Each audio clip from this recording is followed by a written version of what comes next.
திருமண பொருத்தம் பார்க்குறோம் இல்லைங்களா? இப்போ கல்யாணத்துக்கு பொருத்தம் பார்க்கும்போது 2 ஜாதகத்தை மேட்ச் பண்ணுறோம் இல்லைங்களா?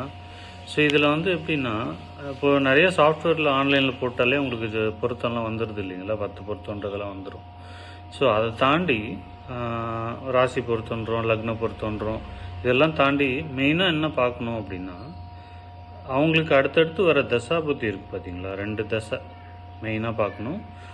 கல்யாணத்துக்கு அப்புறம் உடனே என்ன தசை போகுது, அவங்களுக்கு கரண்ட்டாக என்ன தசை போகுது, அடுத்து என்ன புத்தி வரப்போகுது, ஒரு 1 இயர் 2 இயரில் என்ன புத்தி வரப்போகுது அப்படின்றத ரொம்ப ரொம்ப இம்பார்ட்டண்ட்டாக பார்க்கணும். ஏன்னு கேட்டிங்கன்னா, இது வந்து ட்ரபிள் கொடுக்குற மாதிரி இருக்குன்னு வச்சுங்களேன். சரி, ஃபார் எக்ஸாம்பிள் இப்போ ஒரு புத்தி போயிட்டுருக்கு, அது ஒரு 2 வருஷத்துக்கு போகும். அதுக்கப்புறம் பிரேக் ஆனதுக்கப்புறம் அதுக்கு அடுத்த புத்தி வருது இல்லைங்களா? அது ஃபேவரபுளாக இல்லைன்னு வச்சுங்களேன், இந்த 2 வருஷத்துக்கு அப்புறமே அதை வந்து அடி வாங்கிடும்.